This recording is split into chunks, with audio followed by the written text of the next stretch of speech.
Jordan putting moves on Russell. We're down to 2, down to 1. Here's Jordan. Yes! All right, let's take a look at this baby. By Petrovic, up, no. Steal as Morton drove the lane. Now Armstrong coming back, off to Michael. Yo! You gonna do this? Okay, fine. That's all I needed.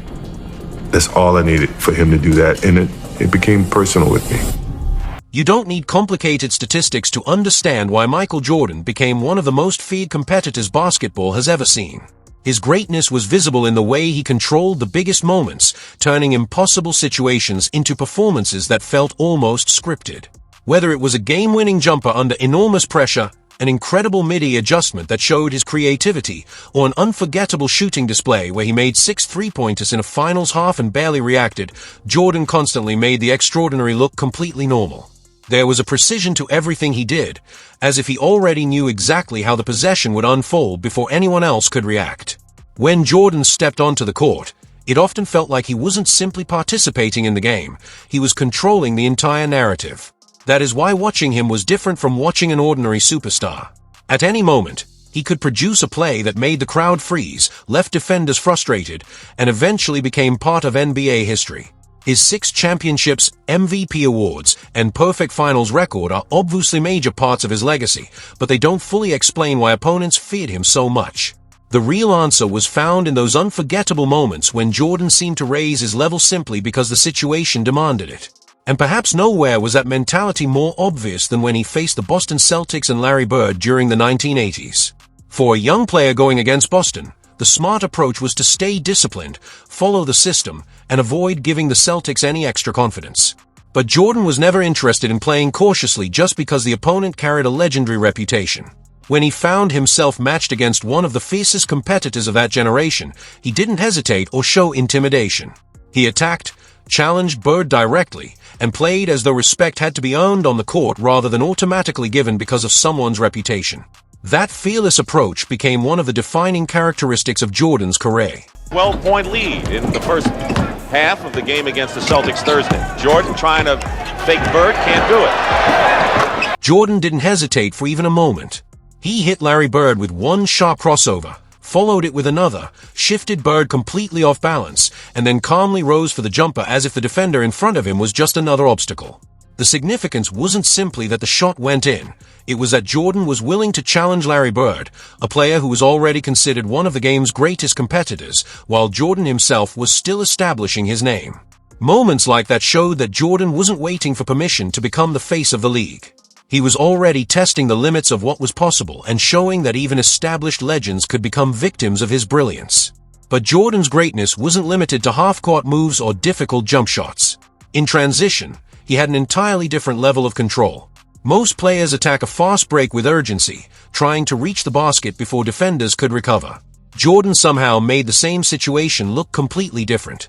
He could slow his body, control his steps, and move with a rhythm that made it appear as though he had unlimited time. With the ball in his hands and open space ahead, Jordan wasn't simply racing toward the basket. He was reading the floor, waiting for the exact moment to strike, and making the entire sequence look effortless. Almost stolen by Johnson. Now here comes Jordan. Look out! Oh my! The finger roll from Michael. When the defender stepped forward to stop him, Jordan remained completely composed. He protected the ball with perfect control, waited for the opening, and softly placed the shot off the backboard before the defense could react. There was no explosive dunk or dramatic finish, but somehow the play felt even more ruthless because Jordan had beaten the defender with timing, touch, and pure awareness. He wasn't simply using his athletic ability, he was controlling the defender's movements and forcing him to react exactly the way Jordan wanted.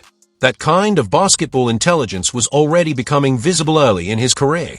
Most rookies need time before the speed and pressure of the NBA begin to feel natural, and usually there are small flashes that hint at what they might eventually become. Jordan was different.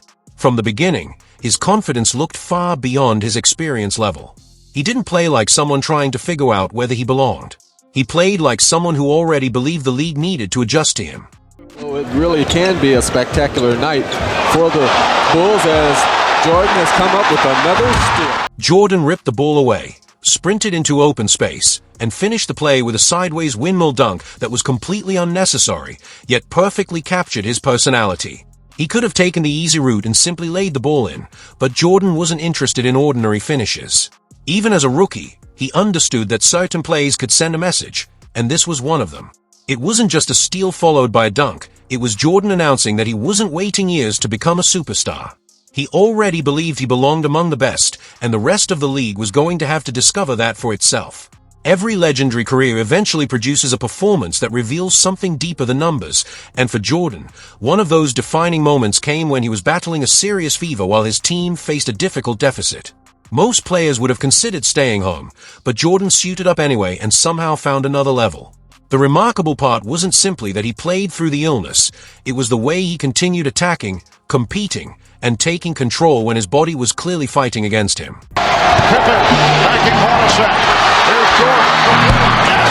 Chicago lead with 6 2/10 seconds to go in the fourth quarter. With everything on the line, Jordan stepped behind the arc and confidently knocked down a deep three as the entire arena erupted. Moments later, completely exhausted and soaked in sweat, he leaned on Scottie Pippen just to stay upright, but the message had already been delivered. Jordan hadn't simply survived the pressure, he had fought through physical exhaustion and still found a way to decide the game. Even when his body was failing him, he remained the player everyone had to fear.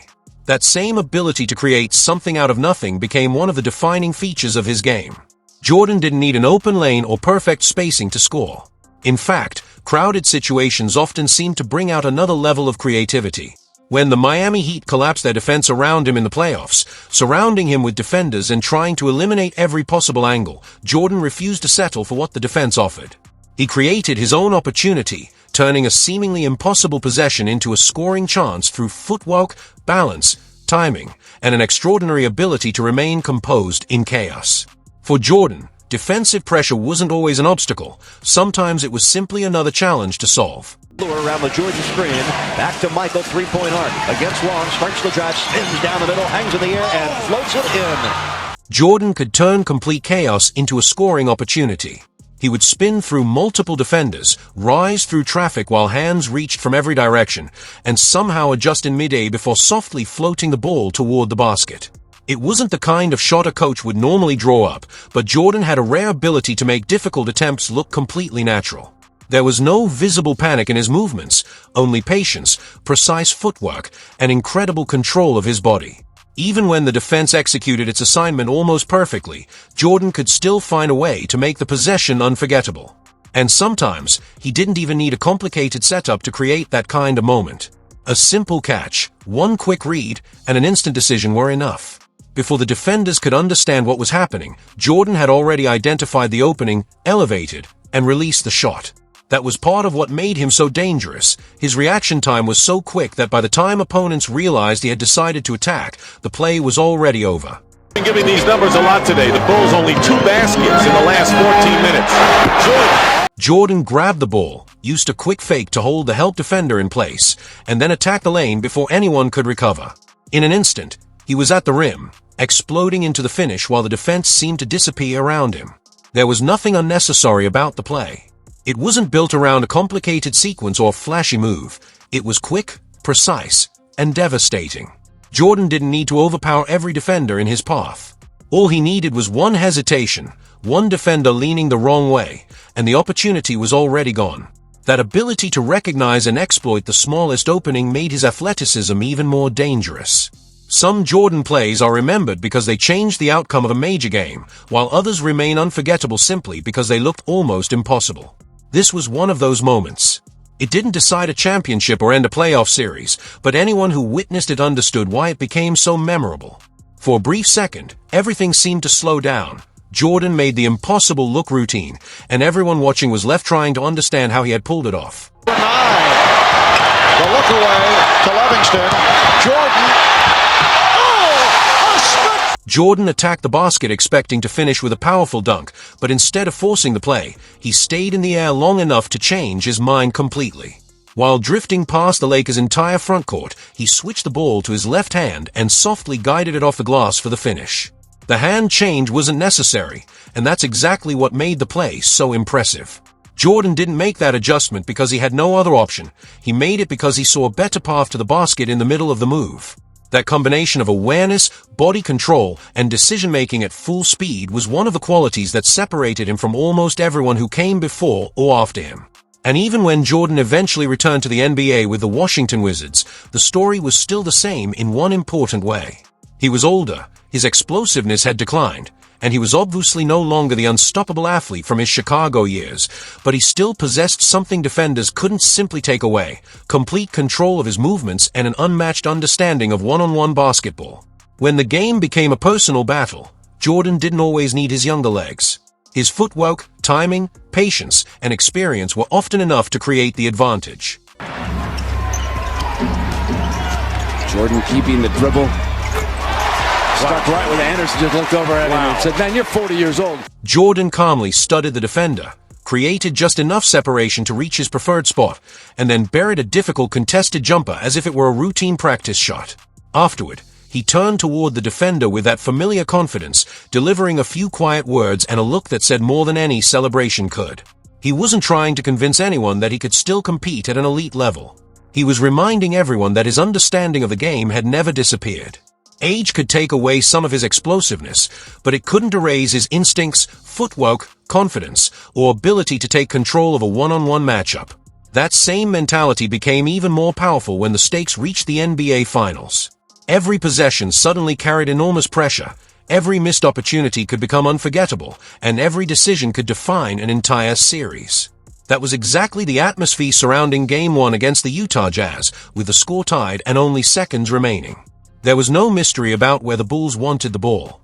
Everyone in the building knew Jordan was going to take responsibility for the final possession. The only real question was whether Utah could somehow prevent him from getting the shot he wanted. By that point in his career, history had already provided the answer. When Michael Jordan had the ball with the game hanging in the balance, stopping him wasn't always a matter of having the right defensive strategy. Sometimes, it simply came down to hoping he missed.